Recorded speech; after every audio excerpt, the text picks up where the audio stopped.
Erev Tov Rabotai, we are continuing with our Mishna Yomi, Masechet Makkot. We are up to the final Mishnah in Masechet Makkot, Perek Gimel, Mishnah Tetzayin. Today's Mishnayot should be Le'elu Nishmat, Neria ben Svetlana Ranbai, Eliyahu ben Burcha Israelov, Chana bat Miriam, Sason ben Raya, and Yoshua ben Shifra, Menuchatam began Eden, Amen, and Lavdir ben Chaim lechaim, v'derefua shelemav, Daniel Shalom ben Rosa, Betoch Shah Cholei Israel, and Achlama Merav bin Amin, Od Zion Chai, ben Dvorah.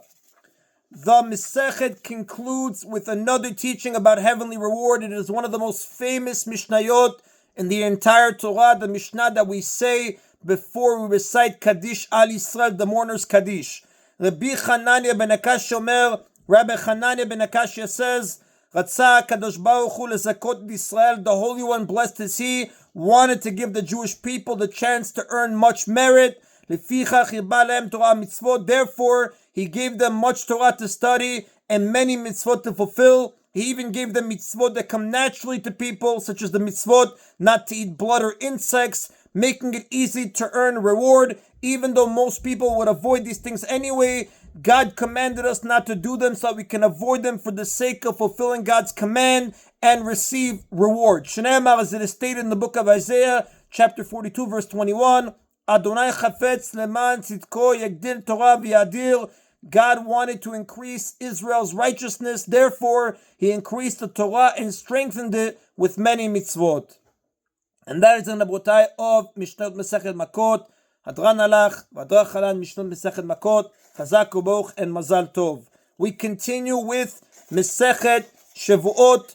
Masechet Shevuot deals with the topic of oaths. A Shevuah oath is a declaration a person can make that creates for him either a prohibition or an obligation to do something, or a legal declaration to establish the truth of the statement to which he swears. We begin with Perek Aleph, Mishnah Aleph. The first chapter of this tractate begins with the law of Shevuat Bitui, oath of declaration. This is an oath in which a person swears to do something or swears not to do something.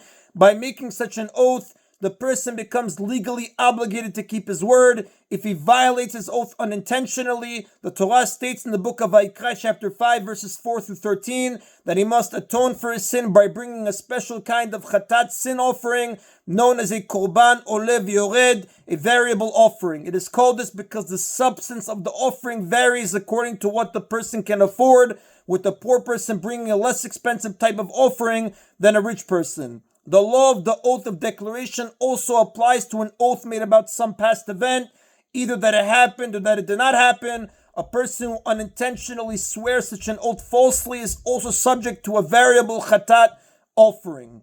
Now, the laws of the oath of declaration are taught mainly in chapter 3. This chapter, chapter 1, begins a discussion of these laws, but it then digresses to discuss the offerings, including the variable chatat that atone for the sin of entering the Holy Temple or eating from sacrificial offerings while tameh.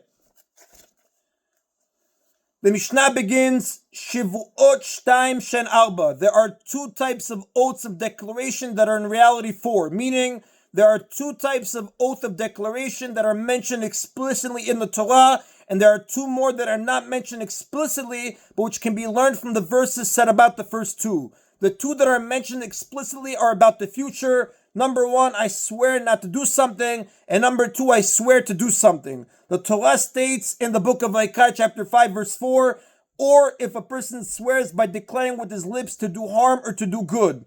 Two types of oaths are mentioned here explicitly, both applying to the future. The sages teach that the harm and good of this verse are not meant in the moral sense, rather they refer to a negative or positive oath. A negative oath such as I will not eat today is called doing harm because it requires the person to deprive himself of eating food, and a positive oath such as I will eat today is called doing good because it obligates the person to eat. But in fact, any oath about doing or not doing something in the future is included in this verse. Therefore, there are two types of oaths that are mentioned explicitly in the Torah. And the two that are not mentioned explicitly are about the past. 3, I swear I did not do something. And 4, I swear I did do something. Although they are not mentioned explicitly in the verse, we can learn from the next verse that the same law applies to similar oaths concerning the past, such as I did not eat or I ate. Therefore, if a person swears, I did not eat, when in reality he did eat, or if he swears, I ate, but he did not eat, he must bring a variable chatat offering to atone for unintentionally violating a Shevuot bitui, oath of declaration. Now, having mentioned that there are two types of oaths that are actually four, two that are mentioned explicitly in the Torah and two that are not, the Mishnah cites three other areas of law that are also grouped into two categories that are really four, two that are stated explicitly in the Torah and two that are not. The first of these deals with the prohibition of a person who is tameh to enter the temple or eat holy food, meaning food that comes from a sacrificial offering. Another of the sins for which a person brings a variable chatat offering is tumat mikdash v'kodoshav, the tumah of the temple and its holy offerings, meaning it is forbidden for a person to enter the temple while tameh or to eat meat or baked products that are part of a sacrificial offering. If a person who is tameh enters the temple by mistake or eats from an offering by mistake, he must bring a variable chatat offering to atone for his sin.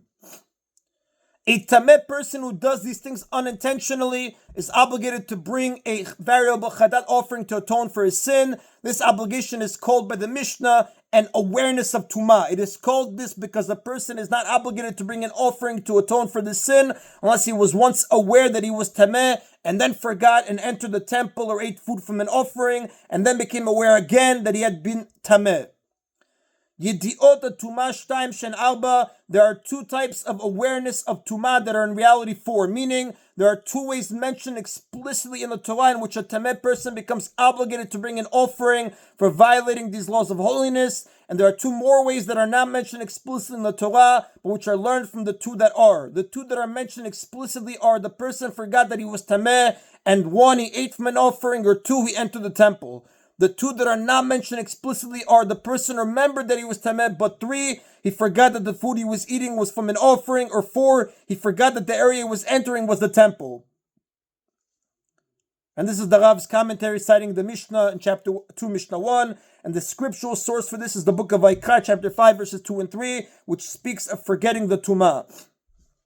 Yitziyot Shabbat Shtaim Shen Arba. The next category is there are two types of transfers on Shabbat that are in reality four, meaning there are two types of transfers referring to carrying prohibited on Shabbat that are mentioned in the Torah, and there are two more that are not mentioned in the Torah but which are learned from those that are. Carrying or transferring an object from a private area, a Reshut HaYachid, to a public area, Reshut HaRabim, or vice versa, is one of the 39 forbidden melachot labors of Shabbat, as it says in chapter 7, Mishnah 2 of Masechet Shabbat. Now, the Mishnah says that the two mentioned in the Torah involve, the commentators explain, the two mentioned in the Torah involve transferring something out of a private area into a public area. These are one, someone standing in a public area, a street, reaches into a private area such as a house, takes an object from there and brings it out to the public area. And two, someone standing in a private area takes an object from this area and places it in the public area. There are two more types of transfers that are not stated explicitly in the Torah, but which are nevertheless biblically forbidden. These involve bringing in something from a public area to a private area. They are three. Someone standing in a private area reaches into a public area, takes an object from there and brings it into the private area. And four, someone standing in a public area takes an object from there and places it in the private area. The first two cases are learned from the verse in which Moshe told the people not to bring any more donations for the construction of the Mishkan in the book of Shemot, chapter 36, verse 6. As explained by the Gemara in Shabbat, page 96b, this announcement was made before Shabbat. He was telling them in effect not to take things out of their tents, a private area, and bring them through the street, a public area, to the place where the donations were being collected. Although the Torah does not mention bringing things in from the public area to a private area, it stands to reason that the same prohibition applies in the opposite direction, as the Rav writes based on the Gemara Masechet Shabbat, page 96b. And the last category, the Mishnah says, Mar'ot Negaim Shnaim Shen Arba.